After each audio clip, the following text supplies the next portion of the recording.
Assalamualaikum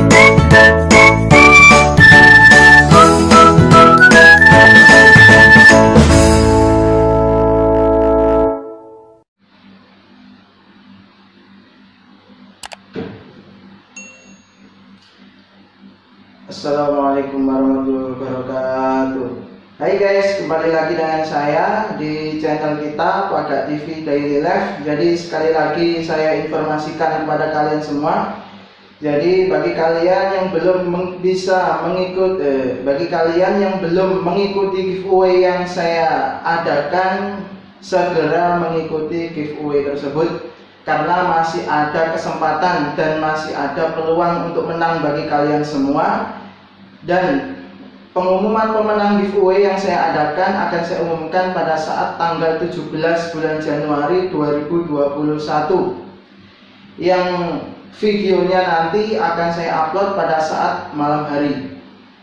Oke, itu saja informasi informasi terkait giveaway yang saya adakan. Adapun selanjutnya, kalian pasti penasaran saya sekarang ada di mana dan di tempat siapa, seperti apa dan apa yang akan saya lakukan di sini. Kita akan ngobrol-ngobrol dengan salah satu orang musisi yang ada di Kota Balikpapan. Kepada bapaknya saya persilahkan. Jadi inilah bapak kita, atau ya nanti kita akan perkenalan dengan beliaunya. Beliau ini namanya siapa, kemudian tinggalnya di mana, nanti kita akan tahu dan kita akan tanya-tanya seputar musik karena beliau adalah seorang musisi yang ada di Kota Balikpapan. Kepada bapaknya, siapa namanya, saya persilahkan untuk memperkenalkan diri. Assalamualaikum warahmatullahi wabarakatuh. Sehat semua. Nama saya Rudi Hermawan. Saya tinggal di daerah Agung Tunggal, Perumahan Warna AC1. Saya seorang guru musik, khususnya gitar klasik, dan kita ini ada di satu tempat aktivitas saya mengajar musik, mengajar gitar. Ya, nanti silakan kalau memang ada yang mau ngomong-ngomongkan, mungkin semampu saya akan saya coba bantu, kita sharing sama-sama di sini. Terima kasih atas waktunya. Saya kembalikan ya pada Anda. Oke, itulah sedikit perkenalan tentang Bapak siapa tadi Pak? Rudi. Bapak Rudi. Jadi beliaunya tinggal di Agung Tunggal, salah satu tempat yang ada di Kota Balikpapan. Jadi maksud saya di sini adalah saya ingin memberikan beberapa pertanyaan terkait Bapak Rudi ini, ya kan? Yaitu karena beliaunya ini salah satu pengajar di kelas musik. Maka saya akan tanya seputar musik. Oke, langsung saja.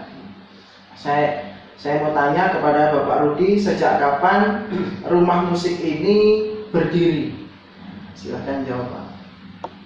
Bisa diceritakan. Nama rumah musik ini rumah musik E32. E32 ini diambil dari nama bloknya sebenarnya, karena rumah ini berada di blok E nomor 32.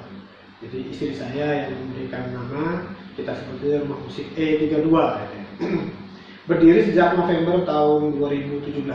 Jadi nanti kita ini sudah jalan memasuki tahun keempat, baru tahun keempat sih, belum lama ya. Tapi ya sudah karena aktivitas kita juga cukup padat. Selain aktivitas belajar mengajar, kita juga aktif mengadakan konser siswa terutama. Kita sudah adakan 4 kali konser saudara. Ya, nanti kalau seandainya memang nanti ada acara lagi, mungkin lewat vlog ini saya akan bisa publikasikan. Mungkin kalau memang ada konser ini, kita juga baru aja kemarin mengadakan konser virtual, baru aja November tahun lalu. Jadi nanti kalau misalnya ada aktivitas lagi yang sifatnya konser atau publik, bisa saya lewat vlog ini akan saya publikasikan. Begitu kira-kira Mas Angga. Ya. Jadi itulah cerita atau sedikit informasi untuk kalian semua tentang berdirinya rumah musik yang ada di Kota Balikpapan ini. Kemudian selanjutnya di mana lokasi rumah musik ini berada. Silakan kepada bapaknya. Rumah musik E32 ya. Alamatnya ada di perumahan Daun Village, Balikpapan. Mungkin kalau yang ada di seputar Balikpapan atau mungkin di dekat-dekat kota Balikpapan mungkin tahu Transmart ya. Transmart ada di kota Balikpapan, masuk ke dalam. Jadi kita ada di perumahan Daun Village, Blok E nomor 32.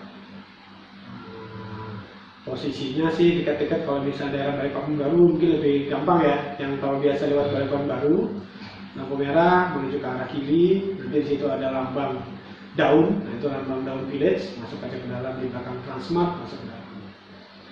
Alamatnya itu.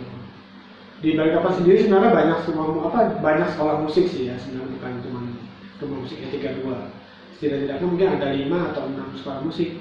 Nah di dekat kami sini juga ada sekolah musik Yamaha namanya. Nanti lewatin Yamaha ke dalam, masuk ke dalam, di belakang Transmart, nanti ketemu rumah musik E32. Gampang kok, ada di map, Google Map. Nah 3 klik rumah musik E32 langsung ketemu dia pokoknya. Begitu, misalnya. Jadi bagi kalian yang ingin les musik ataupun kursus musik, kalian bisa belajar di rumah musik ini. Terutama bagi kalian warga Balikpapan, terutama anak-anak muda yang hobi musik, yang suka sekali dengan musik, tapi bingung saya mau belajar di mana ini. Maka datanglah ke sini. Adapun alamatnya tadi sudah disampaikan kepada beliaunya Bapak Rudi. Pertanyaan selanjutnya yaitu di sini les musiknya untuk umur berapa aja Pak? Boleh diinformasikan kepada netizen. Ada batasan umur? Kalau batasan umur mungkin nggak ada yang sama. Jadi yang cuman ada umur yang mungkin sifatnya itu yang paling efektif untuk belajar musik sebenarnya. Kalau disebut batasan, karena faktanya di sini juga ada siswa kita yang umurnya belum genap 4 tahun ada. Jadi umurnya sekitar 3,9 tahun gitu ada. Cuman mungkin tentu saja pilihan instrumennya harus tepat. Misalnya umur belum 4 tahun mau belajar gitar mungkin sulit ya gitu ya, karena harus mencet. Atau kalau umur saya, anak saya umur 4 tahun mau belajar biola mungkin sulit. Walaupun mungkin ada yang bisa, tapi biasanya sulit. Biasanya kalau mau belajar awal untuk anak-anak yang umur yang biasanya belum 4 tahun atau mungkin baru mau 5 tahun, pilihan instrumennya paling gampang piano mungkin. Kalau nggak piano, singing atau vokal, itu kan lebih gampang. Prinsipnya ketika kita baru belajar musik itu mengenal nada dulu. Kita mengenal nada. Nah kalau di piano biasanya dia langsung dikenalkan dengan berbagai macam lagu-lagu anak-anak. Nah disitu kan sudah belajar proses ya, proses belajar ketukan, proses belajar nada, gitu. Tinggi rendahnya nada gitu. Atau tadi belajar nyanyi misalnya, otomatis kan juga mengenal nada ya, ada tinggi rendah nada, mengenal ketukan juga. Gitu. Nah jadi pilihan instrumen yang tepat biasanya. Itu kalau yang kecil. Kalau yang menengah-menengah umur SD banyak ya di sini, yang mungkin rata-rata kalau saya lihat dari sekitar 80-an siswa kita yang aktif itu mungkin mayoritas antara SD sampai SMP. Itu emang usia emas ya, bagus untuk dikembangkan, terutama ketika dia baru mungkin SD kelas 1 atau kelas 2 itu ideal banget bisa dikenalkan. Nah untuk belajar musiknya seperti apa yang saya anjurkan memang ini, tapi menurut pendapat saya pribadi mungkin ada yang berbeda. Kalau saya lebih bagus kalau kita belajar musik yang itu berbasis kepada solmisasi. Yang situ ada tangga nada do re mi fa sol la si do nya. Karena ada juga instrumen musik lain seperti drum itu tidak ada do re mi fa solnya ya. Mungkin lebih bagus kalau diperkenalkan seperti instrumen piano, gitar gitu ya, mungkin barangkali. Atau ya itu di vokal atau singing. Kalau memang sudah agak dewasa, mungkin SMP bisa diajarkan biola. Kalau biola memang cukup sulit ya, tapi kalau sudah dewasa atau sudah cukup ibaratnya umur untuk bisa memahami itu. Nah sekarang kita sampai yang umur dewasa seberapa? Tidak ada batasan juga. Faktanya di rumah musik saya ada yang sudah punya anak 2 belajar musik ada. Bahkan ada satu siswa yang dia suami istri ikut belajar juga ada, belajar keyboard ya, belajar keyboard. Bapaknya belajar keyboard, ibunya belajar piano, istrinya belajar piano. Bisa, tidak ada batasan. Prinsipnya yang penting mau dulu niat. Nanti setelah itu ketemu sama guru akan diajarkan cara-cara latihan yang pas. Ya. karena tentu saja pendekatannya berbeda antara yang kecil yang mungkin baru belajar sama yang dewasa baru belajar itu beda, gitu saya rasa. Jadi alasannya dari SD, mungkin dari balita, SD, SMP sampai yang paling tua, begitu saya. Gitu, kembali Mas Angga. Jadi kalau saya simpulkan, jadi yang namanya belajar musik itu tidak ada batasan umur gitu Pak ya.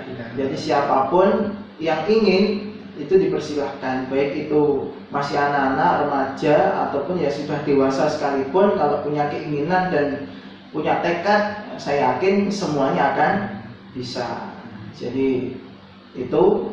Selanjutnya, pertanyaan selanjutnya yaitu di sini ada kursus musiknya apa aja Pak? Yang disediakan di sini apa aja Pak? Kursus instrumen yang kita buka di sini untuk kelas musik, ada piano. Untuk yang istilahnya klasik ya, piano klasik. Ada juga yang non klasik seperti keyboard ada. Tapi walaupun dia non klasik tapi tetap berbasis pada baca not ya. Baca not balok. Cuman mungkin bedanya kalau di piano, keyboard akan lebih banyak memainkan lagu-lagu yang sifatnya populer atau pop ya. Nah, terus tadi ada keyboard, ada piano, kemudian ada gitar juga. Gitar juga kita buka yang klasik sama buka yang populer. Kalau klasik kita berbasis kepada not balok, kalau yang populer kita ya lebih cenderung bermain chord, terus mencari lagu, mengimprove lagu dan sebagainya. Kemudian untuk biola ada juga, tapi kalau biola lebih cenderung ke klasik, kita memang karena basisnya not balok. Kemudian ada juga vokal, sudah berapa tadi? Ada piano, ada keyboard, ada gitar, ada vokal, ada biola. Itulah 5, kan ada 5 kelas itu sementara. Banyak yang tanya drum, memang kita belum buka drum sementara ini. Karena kita masih berbasis kepada instrumen yang itu bisa dimainkan secara praktis dan tidak membutuhkan tempat yang cukup luas. Kalau drum, kita membutuhkan peralatan yang cukup banyak, ruangan juga harus memadai, dan sementara kita sendiri masih fokus kepada instrumen-instrumen musik klasik seperti piano, gitar, biola, dan seterusnya. Akustik lah ya, saya rasa begitu. Jadi itulah sedikit penjabaran atau uraian apa aja yang dikursuskan di rumah musik ini. Tadi sudah dijelaskan, yaitu pertanyaan selanjutnya. Jadi program apa aja yang dimasukkan di dalam kursus di sini secara umum, baik itu kita ataupun ya keyboard dan lain-lain secara umum apa Pak? Faktor apa saja? Program apa saja yang dimasukkan dalam kursus di sini? Silakan. Oke, kegiatannya yang pasti pertama belajar mengajar dulu, itu kan yang rutin, yang reguler setiap hari, ini rutin. Kemudian untuk mengasah kemampuan anak-anak dalam bermain musik, karena belajar musik itu sendiri bukan semata-mata untuk bisa kita nikmati sendiri. Tujuannya memang juga untuk bisa kita entertain ke orang, kita bisa expose ke orang, sehingga kita juga rutin mengadakan konser setiap minimal setahun sekali. Namanya student konser atau konser untuk siswa. Itu biasa kita adakan setiap bulan November, setiap tahun sekali. Kemudian ada juga sifatnya ujian. Ujiannya juga sifatnya formal, jadi untuk kenaikan level. Jadi seperti layaknya sebuah lembaga formal sekolah ya, juga ada kelas 1, kelas 2, kelas 3. Dan di musik kita ada mulai dari preparatory, kemudian ada grade 1 sampai 8. Jadi total semua ada 9 level atau 9 grade. Mirip sekolah juga. Kalau sekolah formal kan kelas 1 sampai kelas 9 ya, lulus SMA. Nah di musik juga. Jadi ada 9 level, mulai dari preparatory, ibaratnya TK-nya lah. Kemudian grade 1, 2, 3, 4 sampai 8 maksimal. Setelah 8, kalau emang mau lanjut lagi ada diploma, bahkan serata 1 juga ada. Itu di musik. Nah, di program, kembali ke program kita tadi, jadi kita paling nggak ada 3 program tadi. Ada aktivitas rutin, belajar mengajar reguler setiap hari, kemudian ada konser setiap tahun sekali, juga ditambah tadi juga ada ujian, kenaikan level juga setahun sekali. Kalau ujian kita adakan biasanya antara bulan April atau Mei kalau ujian. Nah, sementara untuk konser setiap bulan November. Jadi setiap siswa yang sudah ujian, lulus, naik level, dia wajib konser. Karena konser ini, kenapa saya katakan wajib? Karena bagian dari proses belajar sesungguhnya itu ya di konser. Karena kalau ujian itu kan cuma pribadi ya. Ujian itu dari antara penguji dan siswanya berdua. Kalau konser ini dia ditonton oleh puluhan bahkan ratusan orang. Ujian yang sesungguhnya ya ini, ketika seorang siswa bisa memainkan instrumen yang dia pelajari di hadapan ratusan pasang mata, bisa berhasil. Nah, ini berarti dia sudah hebat betul, ini berarti sudah hebat. Ibarat pendekar itu sudah pilih tanding ibaratnya. Tapi kalau cuma bisa main di kamar sendiri ya itu bagus juga gitu kan, minimal bisa dinikmati sendiri lah. Tapi ya tentu saja akan lebih bagus punya nilai plus ketika dia bisa mengentertain orang melalui keterampilan yang dia miliki, ya kan, entah gitar, piano dan seterusnya. Mungkin ada program yang sifatnya tambahan kalau memang ada kompetisi atau apa ya, semacam kayak festival musik, kita mengutus siswa. Biasanya ada setiap tahun bisa ada 2 kali 3 kali kompetisi biasanya. Kita utus siswa, bahkan nanti musimnya daring, ini kita bisa online. Nah, kita bisa mengutus siswa online, bikin video, terus kirim, dilombakan. Nggak masalah kalah atau menang ya, yang penting berani. Jadi dia bisa mengaplikasikan apa ilmu yang sudah dia dapat selama kursus melalui konser ataupun kompetisi. Kalau menang ya alhamdulillah, berarti syukur. Kalau kalah coba lagi. Ya saya rasa gitu. Kembali ke Angga.